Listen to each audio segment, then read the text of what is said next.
We've been hearing a lot about the new Fantastic Four, but basically we've heard nothing from Pedro Pascal.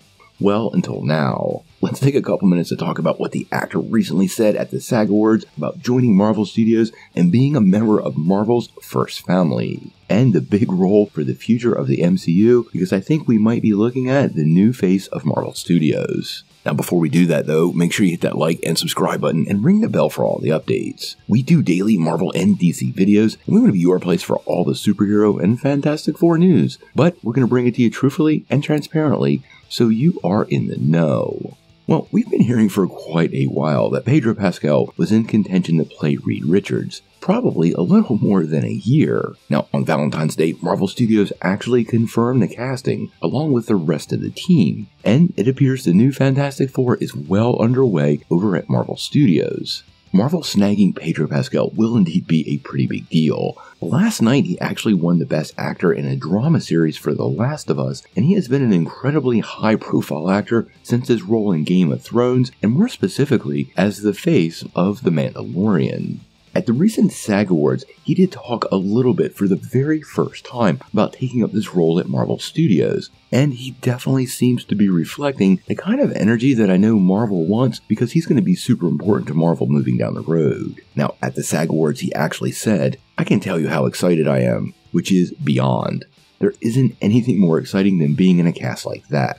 Vanessa Kirby, Eben Moss-Bachrach, Joseph Quinn, and our director, Matt Shagman. To be invited to a family like that is unbelievable, and we will all just do our best and share it with the world. Now, as I always like to say, I love it when an actor has enthusiasm for the role, and it sounds like, at least in this exchange, Pedro Pascal is definitely excited to be joining Marvel and being part of the Fantastic Four.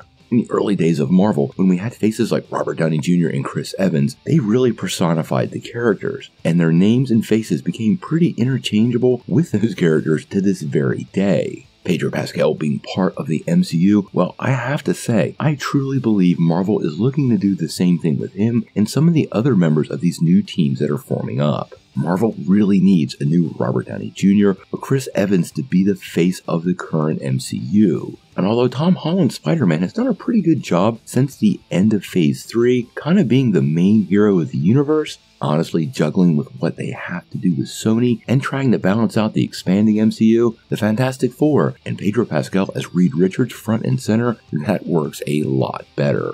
Now, obviously, he won't be alone, with Vanessa Kirby, Joseph Quinn, and Eben Moss-Bachrach joining him as the rest of the team. We still don't have many details beyond those castings. We have heard that Cillian Murphy and Mads Mikkelsen are in the contention to play Doctor Doom, which is completely unconfirmed, and that Javier Bardem might actually voice Galactus, who I don't think you could find a better voice for that character in the entire world. We've also heard that this film will lead into Secret Wars, with Doctor Doom potentially being the main villain of that conflict now that Marvel is moving away from. We also know it won't be an origin story that came right from Kevin Feige, and based on that picture, well, it looks to be set at least partially in the 1960s, which is something I think is perfect for the Fantastic Four, because the classic dynamic that they have gets its origin in that era, and I think is really hard to capture in contemporary world. Fantastic Four is set to release on July the 25th, 2025, with principal photography set to kick off this year. Reports are this will happen in London coming this August, but I really do think a lot of work is going to take place before that happens, and we might even get some teases at San Diego Comic-Con, but we're going to have to wait and see.